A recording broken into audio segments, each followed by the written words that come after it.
Halo semua, saya sering mendengar klaim bahwa Islam masuk Indonesia tanpa perang, tanpa paksaan.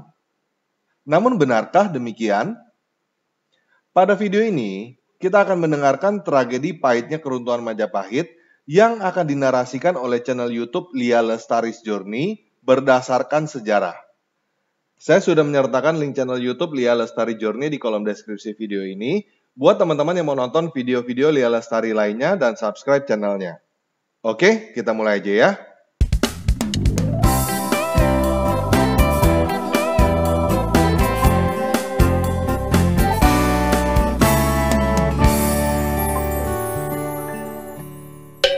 Pada abad ke-13 Masehi pernah berdiri sebuah kerajaan yang sangat besar dan sangat kaya. Kerajaan ini juga berhasil menyatukan seluruh wilayah Indonesia dan disebut-sebut berhasil menjadi poros maritim di Asia. Dia adalah Majapahit.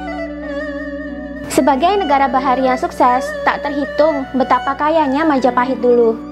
Jika kalian pergi ke daerah Trowulan, Mojokerto, di sana kalian akan menemukan sebuah kolam yang tampak tradisional bernama Kolam Segaran. Cerita rakyat menuturkan bahwa kolam ini dulunya digunakan untuk menjamu tamu kerajaan.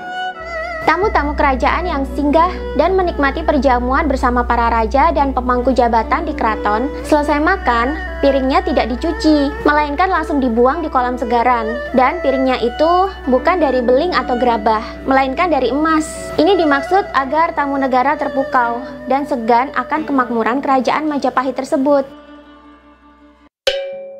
Sekarang kerajaan ini sudah tidak ada. Kita hanya bisa mengenang kerajaan ini dari nama dan beberapa peninggalan sejarah yang berhasil ditemukan. Bahkan Keraton Majapahit alias Istana Majapahit yang menjadi pusat pemerintahan kerajaan pun masih belum ditemukan di mana lokasinya sampai sekarang. Candi-candi yang berhasil ditemukan saat ini pun rata-rata terkubur beberapa meter di bawah tanah. Ada yang terkubur 10 meter, ada juga yang lebih. Mengapa bisa sampai terkubur segitu dalamnya ya?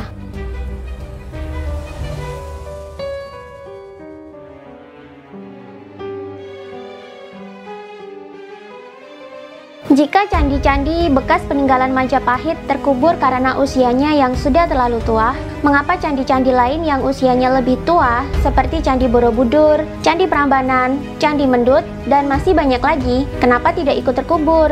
Padahal candi-candi tersebut dibangun pada abad ke-9 Masehi, 4 abad sebelum kerajaan Majapahit berdiri.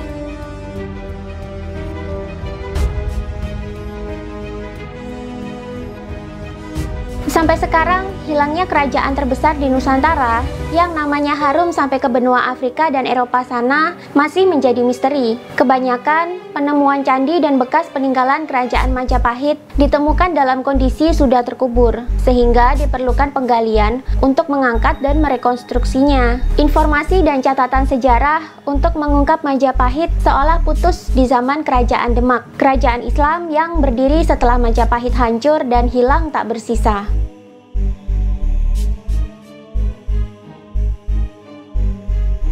Sebenarnya, di zaman Kesultanan Mataram dulu, upaya untuk menyusun catatan sejarah tentang leluhur Jawa semenjak zaman Majapahit dan sebelumnya pernah dilakukan. Padahal Mataram adalah kerajaan yang berdiri 1 abad setelah Majapahit hancur dan menghilang. Upaya pencatatan sejarah ini pun sulit dilakukan. Ketika upaya pencatatan sejarah dilakukan, Mataram kesulitan mencari referensi kerajaan-kerajaan leluhur Jawa terdahulu. Raja-raja Mataram telah memberikan titah kepada para rakyat untuk mengumpulkan semua kitab dan catatan apapun yang membahas sejarah leluhur mereka. Tapi, kitab-kitab dan catatan sejarah yang terkumpul mentok di zaman Kerajaan Demak saja. Itu pun yang ditemukan kebanyakan kitab berbahasa Arab, kitab fikih, dan tajus Salatin.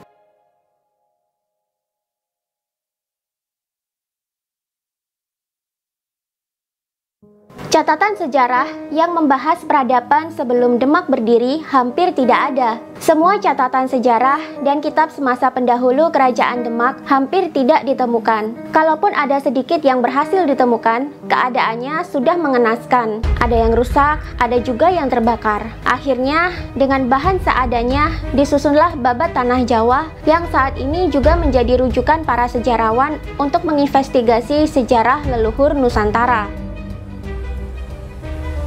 Hilangnya kerajaan sebesar Majapahit tetap menjadi misteri sampai sekarang. Kisah kehancurannya pun ada beberapa versi dan masih menjadi perdebatan hangat hingga kini di kalangan sejarawan, arkeolog, dan rakyat. Kuat dugaan kerajaan Majapahit hancur tak bersisa karena dihancurkan oleh Sultan pemimpin kerajaan Demak pertama kali, Raden Patah. Padahal Raden Patah ini adalah putra kandung raja terakhir Majapahit yang sangat dimuliakan. Raja terakhir sangat menyayangi putranya, tapi mengapa putranya sendiri tega menghancurkan kerajaan ayahnya? Salah satu literatur yang menceritakan kehancuran Majapahit juga bisa ditemukan dalam Darmo Gandul, sebuah karya sastra kuno yang berisi tembang dan gancaran atau prosa yang menceritakan dengan detail setiap detik-detik kehancuran Majapahit di tangan putra kandung sang raja. Mengapa sang putra mahkota tega menghancurkan kerajaan ayahnya sendiri? Perlu diketahui, sebelum kerajaan Majapahit hancur dan menghilang, agama Islam sudah masuk ke tanah Jawa, dan waktu itu Islam pun sudah terpecah menjadi dua, yakni radikal dan toleran. Islam radikal menginginkan berdirinya kekhalifahan Muslim di tanah Jawa, sedangkan Islam toleran berpandangan bahwa tak masalah hidup berdampingan dengan agama leluhur orang Jawa yang dianut oleh Majapahit. Dalam Darmo Gandul diceritakan detail bagaimana proses penganut Islam radikal ini mempengaruhi Raden Patah agar mau menghancurkan Majapahit, membunuh ayahnya yang bukan Islam, serta merebut tahta tanah Jawa demi berdirinya negara Islam yang berdaulat.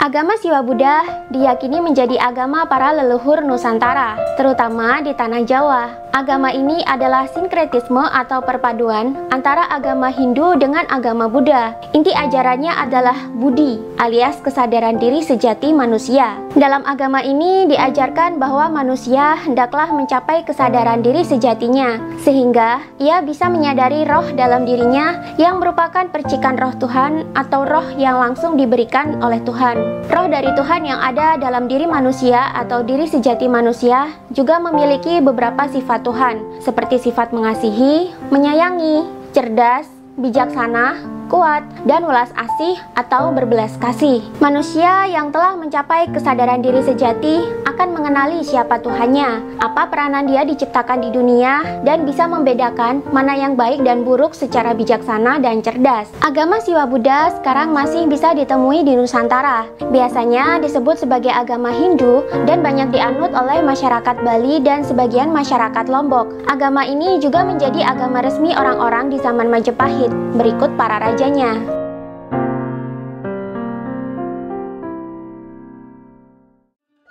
Ketika Raja Majapahit terakhir bertahta, yakni Prabu Brawijaya kelima, ia memiliki beberapa putra dan seorang permaisuri yang beragama Islam.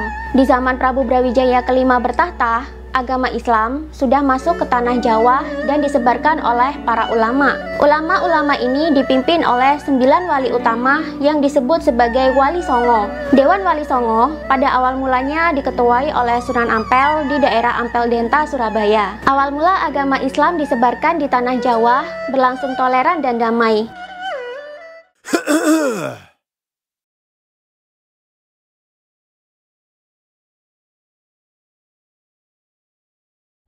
Mereka bisa hidup berdampingan dengan agama Siwa Buddha yang menjadi agama resmi di kerajaan Majapahit. Prabu Brawijaya kelima pun mengizinkan agama Islam disebarkan di daerah kekuasaannya. Bahkan sang Prabu tak segan-segan mengizinkan umat Islam untuk menjadi pemimpin di wilayah-wilayah tertentu yang mayoritasnya adalah Muslim, seperti menjadi bupati atau adipati misalnya.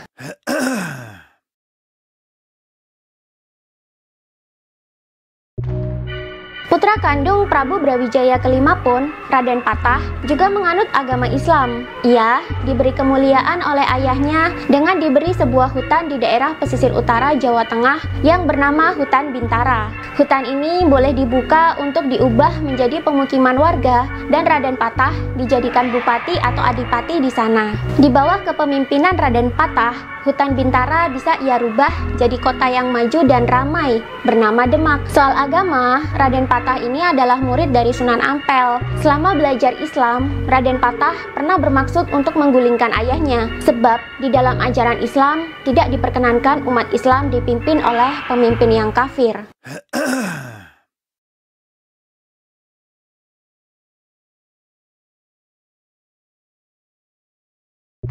Tapi Sunan Ampel melarangnya. Bagaimanapun juga, Prabu Brawijaya kelima adalah bapak kandungnya dan seorang anak wajib berbakti kepada ayahnya. Lagi pula, Prabu Brawijaya kelima tidak pernah melarang penyebaran agama Islam. Ini adalah bentuk toleransi yang selalu ditanamkan oleh Sunan Ampel. Selama Sunan Ampel masih hidup, radikalisme Islam hampir tidak ada. Ketika Sunan Ampel meninggal, agama Islam di Jawa terpecah menjadi dua, golongan mutian yang radikal dan golongan abaan yang toleran. Orang Jawa menyebutnya golongan putihan dan golongan abangan. Golongan putihan merasa wajib untuk menegakkan kepemimpinan Islam berbasis khilafah di tanah Jawa. Mereka tidak mau dipimpin oleh pemimpin kafir, dan mereka berpandangan orang Jawa harus diislamkan seluruhnya. Sedangkan golongan abangan merasa tak apa-apa jika hidup berdampingan dengan orang Majapahit yang beragama Siwa Buddha. Mereka juga tak menuntut pemimpin tanah Jawa wajib memeluk Islam. Golongan abangan ini banyak diwakili oleh sunan-sunan yang toleran. Salah satunya adalah Sunan Kalijaga.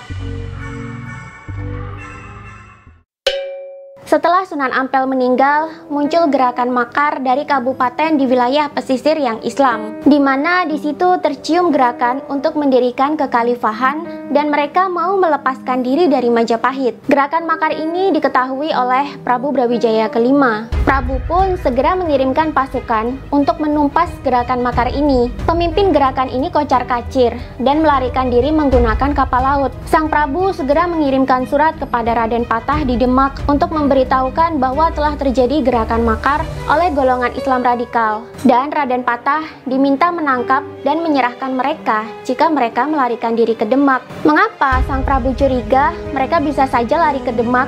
Karena Demak waktu itu menjadi kabupaten dengan basis Islam yang kuat. Tapi sayangnya, sebelum surat sampai ke Demak, para golongan radikal sudah lebih dulu sampai ke Demak dan menghasut Raden Patah. Mereka mengadu bahwa raja telah menyerang para ulama dan meminta Raden Patah untuk menggulingkan Majapahit dan membunuh ayahnya. Awal mulanya Raden Patah menolak. Ia bertanya, mengapa para ulama diserang? Jawabnya, karena tercium oleh pihak keraton Majapahit bahwa mereka sudah 3 tahun tidak membayar upeti ke istana dan ingin mendirikan kekhalifahan Islam sendiri. Tentu saja ini adalah pelanggaran berat bagi negara. Kabupaten yang tidak mau membayar upeti, apalagi akan melakukan makar, tentu bakal ditumpas oleh ayahnya. Menurut Raden Patah, yang dilakukan oleh ayahnya sudah benar, tapi para ulama radikal ini tidak terima. Mereka terus menghasut Raden Patah supaya mau menumpas kerajaan kafir tersebut. Bahkan Raden Patah diiming-imingi surga dan pahala berlimpah jika berhasil membunuh seorang kafir. Mereka juga memastikan Raden Patah bahwa ialah insan yang berhak memimpin tanah Jawa selanjutnya. Ayahnya selain kafir yang halal untuk dibunuh, juga sudah tua dan bungkuk, tidak bisa dijadikan pemimpin lagi. Atas bujuk rayu dan iming-iming surga yang panjang, Raden Patah akhirnya mau menyerang Majapahit dan membunuh ayahnya. Ia kemudian mengumpulkan seluruh bupati yang beragama Islam dan mengukuhkan diri sebagai raja baru di tanah Jawa. Kerajaan yang dia pimpin adalah Kerajaan Demak yang berbasiskan Islam. Ia kemudian juga menyeru para bupati untuk menyumbang pasukan untuk menyerang Majapahit dan membunuh rajanya yang kafir.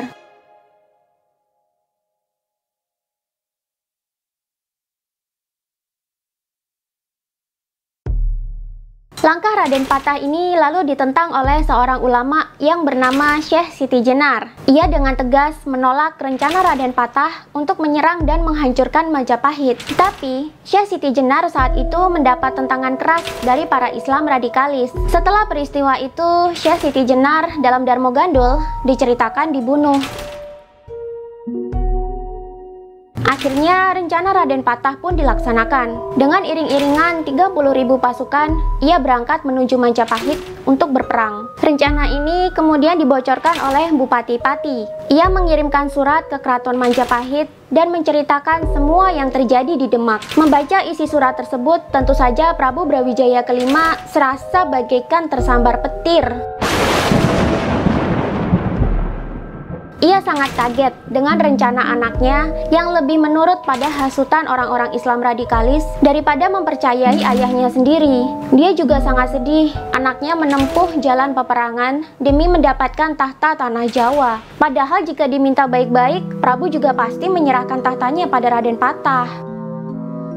Kedatangan rombongan Raden Patah tak bisa dicegah lagi, sedangkan sang Prabu tidak mau berperang melawan anaknya sendiri. Akhirnya dia memerintahkan kurir untuk menyampaikan pesan kepada Adipati Pengging atau Handoyoningrat dan Adipati Pronorogo atau Betara Katong. Dua orang ini juga anak kandung dari Prabu Brawijaya kelima yang masih loyal pada Majapahit. Prabu meminta mereka untuk membantunya membendung pasukan Raden Patah di perbatasan. Tapi belum sempat kurir itu berangkat, pasukan Raden Patah sudah sampai di Istana Majapahit. Jumlah pasukan di Majapahit hanya 3.000 orang, sedangkan pasukan Raden Patah ada 30.000 orang. Terjadilah perlawanan yang tidak seimbang. Dalam waktu singkat, peperangan berkobar dan pertahanan Majapahit dijebol. Pasukan Majapahit banyak yang terbunuh.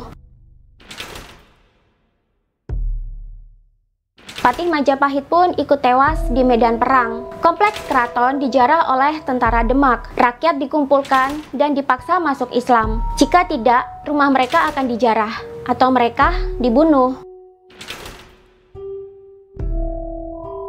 Semua buku dan kitab tentang Majapahit dan agama Siwa Buddha digeledah, dirampas, dan dibakar, termasuk yang disimpan di rumah warga. Suara pedang, teriakan, dan tangisan bercampur aduk jadi satu. Rakyat yang ketakutan tapi tidak mau masuk Islam, akhirnya berlarian mengungsi membawa barang seadanya. Mayoritas mengungsi ke gunung, salah satunya Gunung Bromo. Mereka lalu berkembang menjadi suku Tengger.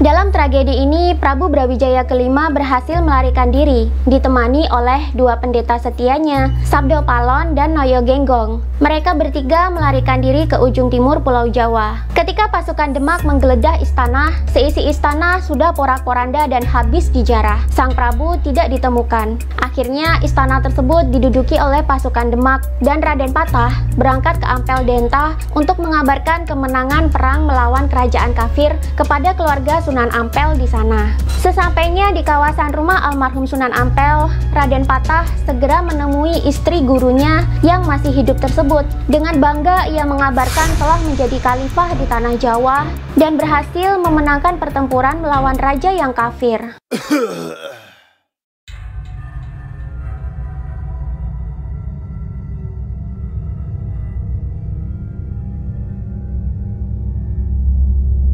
Mendengar pengakuan Raden Patah, Nyi Ageng Ampel semakin menangis histeris. Hatinya hancur melihat murid kesayangan almarhum suaminya justru jadi durhaka kepada ayahnya sendiri. Padahal sang Prabu sangat baik pada orang-orang Islam di Majapahit. Hatinya sangat miris melihat kelakuan Raden Patah yang demi mengharapkan surga dan pahala, rela menyerang kerajaan yang selama ini sudah memakmurkan hidupnya, hanya karena rajanya kafir.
Bagaimana nasib Raden Patah dan Prabu Brawijaya kelima selanjutnya?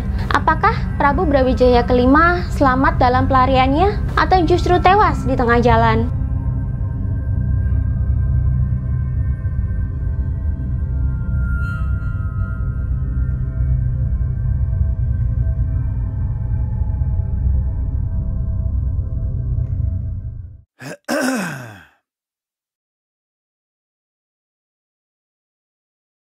Kalau seandainya ada orang Nasrani, Yahudi, semua orang kafir yang mengatakan kepada Anda Islam dikembangkan, diekspansi dengan perubahan darah, katakan iya.